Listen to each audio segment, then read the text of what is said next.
Bonjour mes amis Nomides. Et oui, je suis rentré, je suis en France maintenant.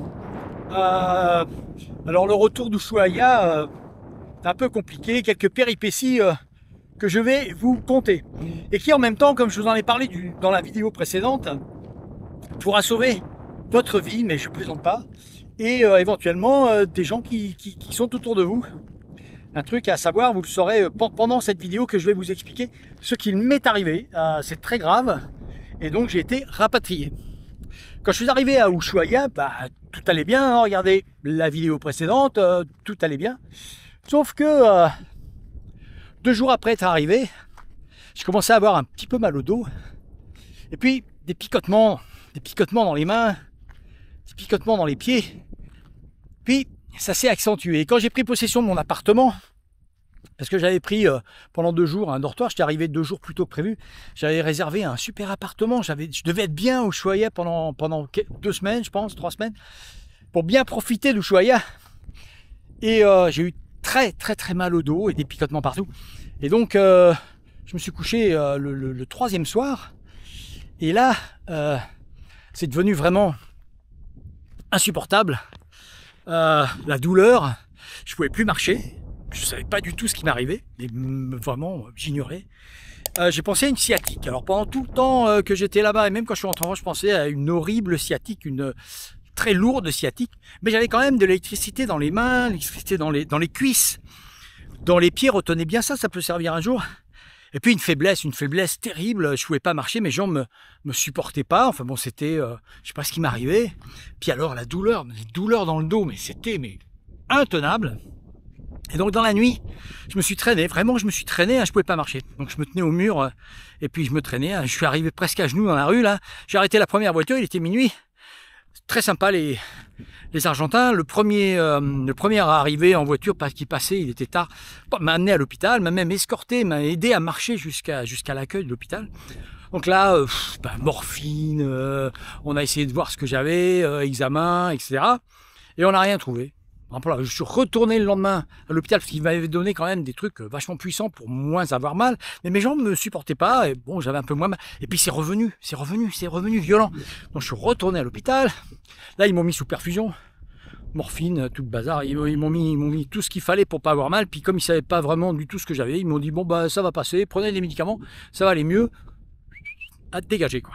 Et puis ils m'ont fait payer. Alors que les soins normalement en Argentine sont gratuits. Dans une vidéo précédente, j'avais eu un petit problème et à l'hôpital ils m'ont dit bah non c'est gratuit. Quand j'avais demandé à payer, gentiment, poliment, ils m'ont dit non c'est gratuit ici, personne paye. Ah, d'accord, bon, j'en ai eu quand même pour 500 balles, juste pour une journée avec des perfusions.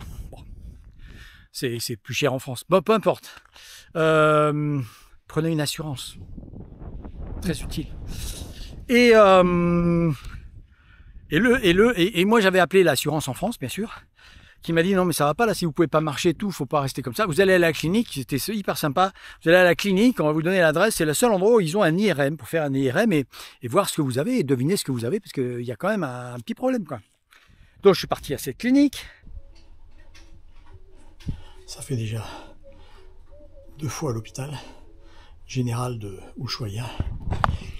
L'assurance m'a conseillé de venir ici dans cette clinique, qui est la seule ici à avoir des IRM pour ma sciatique. Ça fait 2 heures que je suis ici. Ils n'acceptent pas le virement direct de l'assurance, donc j'ai payé avec ma carte déjà 500 €. J'ai déjà payé à l'hôpital hier. J'ai payé 500 €, mais tant qu'ils n'ont pas le virement sûr, eh ben ils font rien. Donc ça fait 2 heures que je suis là. Aucun analgésique, rien.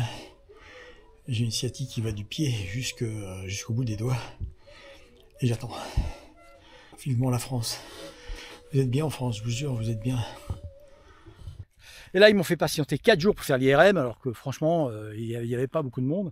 L'IRM était au même étage en plus, donc je voyais bien que ça circulait pas beaucoup. 4 jours, sauf que les 4 jours, ils les ont facturés 8 000 €. Et ensuite, eh bien, j'ai appelé l'assurance. Ils trouvaient toujours pas ce que j'avais toujours mal, mais mal. Regardez dans quel état je suis. Je voulais faire une vidéo parce que je pensais que j'allais mourir, pour vous dire. Puis j'ai même pas eu le courage de parler, j'arrivais pas. Donc j'ai éteint.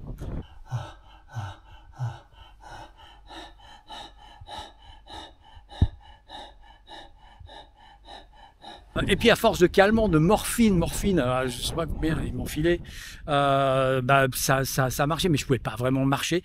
Donc j'ai pris un taxi et l'assurance m'a envoyé dans un hôtel. Alors dans cet hôtel, j'ai attendu le médecin qu'ils ont envoyé de France pour pouvoir me rapatrier. Non, c'était sérieux quoi. Dans cet hôtel, j'avais des étourdissements, je me suis cassé la figure, j'ai eu des côtes cassées, je me suis cassé la figure, j'ai eu le nez explosé avec couture et tout. J'arrêtais pas d'avoir des étourdissements, de tomber quoi, de m'évanouir. Mon cœur, il battait dans tous les sens. J'avais une douleur, mais une douleur dans le dos abominable. Et mais j'ai essayé quand même. J'ai quand même essayé de sortir de l'hôtel. Regardez bien. Pour faire une vidéo pour vous, parce que l'hôtel était juste devant le canal de Beagle.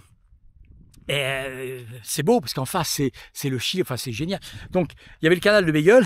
Et regardez, je suis même pas capable de tenir debout. Hello mes amis, je suis devant le détroit de Magellan, on aperçoit l'aéroport au fond. Et ici c'est à peu près 10 km pour arriver au Chili, parce que le Chili est en face. Alors j'ai découvert ces vidéos en rentrant en France seulement. J'imaginais pas que j'étais en cet état-là, moi je n'imaginais vraiment pas. Et de plus, je sais même plus ce que je dis, je me rends compte que dans la tête, ça marche plus du tout. Je confonds le canal de Beagle avec le détroit de Magellan. En face, je sais même plus qu'il y a le Chili. Enfin, c'est complètement fou, que je suis dans un état, mais dramatique, quoi. C'est franchement, puis la douleur en plus. Mais quand je vois mon visage émacié, il faut pas oublier que sur ce périple en Amérique du Sud, en vélo, j'ai perdu 9 kilos. Mais pendant les 15 jours où j'ai été malade, vraiment malade, j'ai reperdu 2,5 kg simplement en 15 jours. 2,5 kg, 3 kg, c'est du lourd. Pardon, c'est du léger quoi. Donc j'essaie de parler, j'essaie de vous dire quelque chose, et puis bon, c'est impossible, je ne peux même pas tenir debout, donc je rentre. Le canal de Beagle, qui fait à peu près 250 km de long. Si Magellan n'avait pas trouvé le détroit de Magellan, il aurait navigué un petit peu, il aurait trouvé ce canal qui est beaucoup plus simple, bien que il y ait des hauts fonds ici. Mais le Beagle, c'est le bateau qui a transporté Darwin. Darwin qui a écrit l'origine des espèces.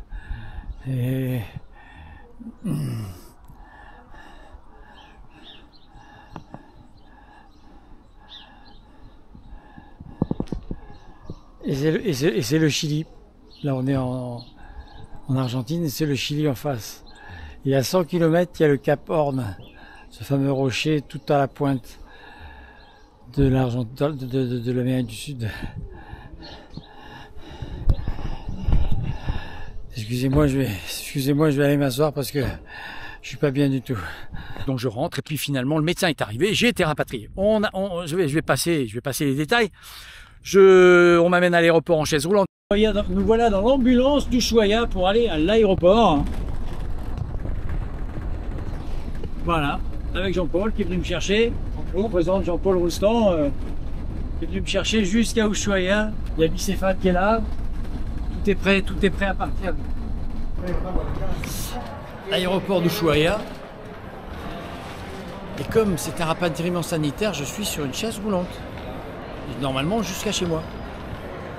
T'as tout en chaise roulante, hein. Ça c'est par contre super. Hein. Il y a eu des infirmiers partout, changement d'avion à Buenos Aires, Paris, changement d'avion pour Marseille.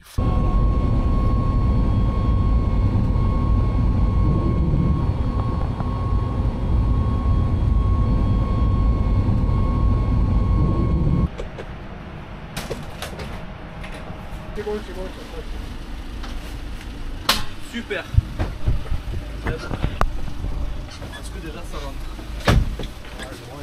Marseille, on m'a escorté jusque chez moi.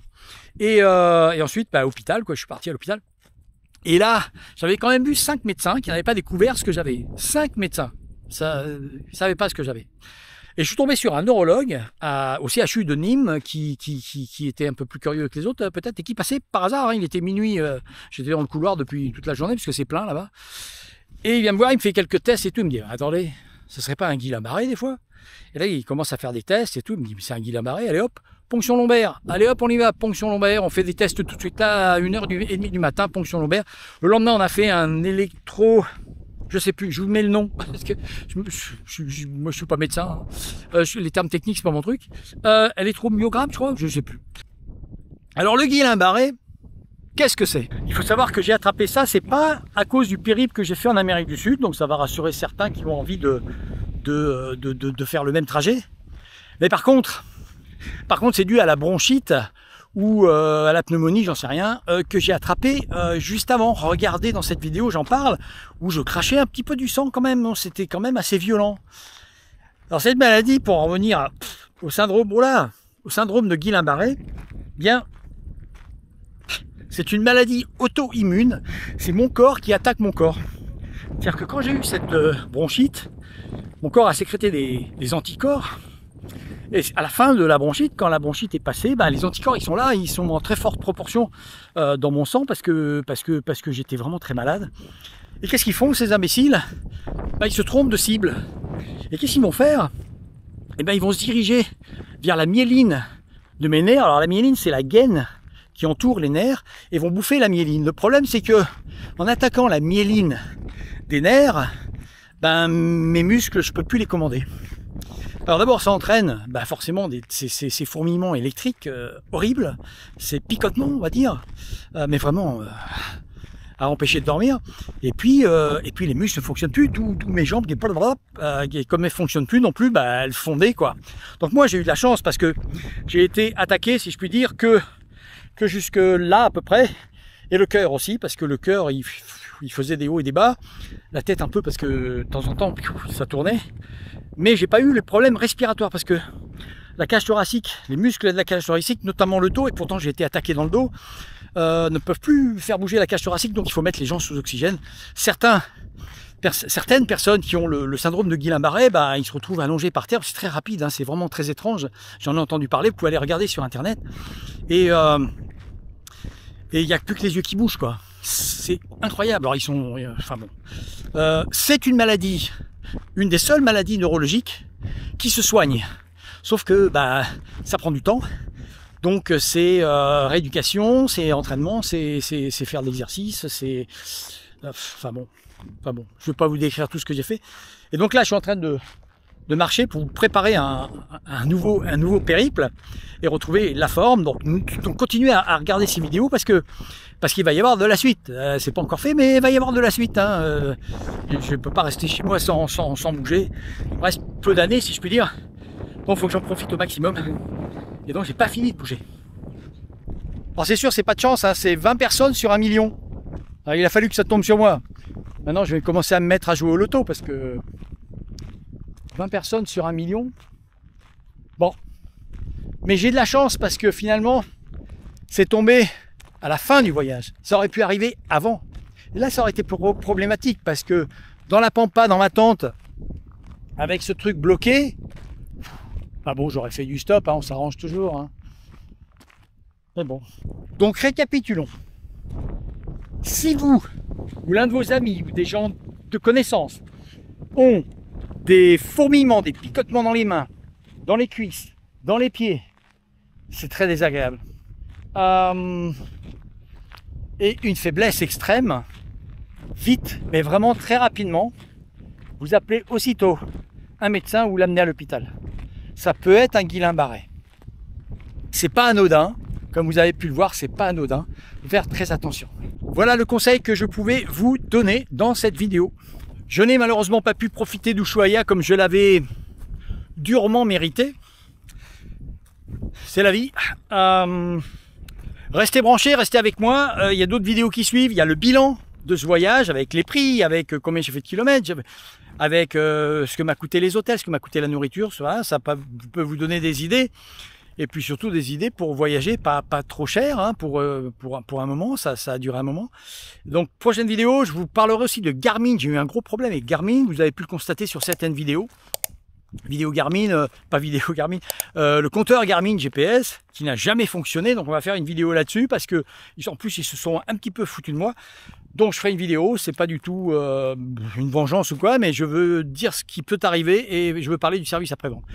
Et puis ensuite, je sais pas, je vais peut-être essayer de faire une longue vidéo de tout le voyage. Et puis voilà, comme je vous disais, je suis en train de préparer d'autres trucs. Hein. J'ai d'autres trucs sur le coude, donc restez avec moi, restez branchés. Branchez les amis, abonnez-vous, mettez le petit pouce. Merci d'avance à tous. Et merci aux tipeurs. Merci à tous les gens qui ont tipé. Génial, ça m'a permis d'améliorer ce voyage dans des conditions plus agréables. Merci à tous, merci de m'avoir suivi. Je vous adore. Ciao, tous vos messages, tout, voilà, c'est super, vraiment c'est super. J'attends encore des messages, hein, n'oubliez pas de me mettre des messages.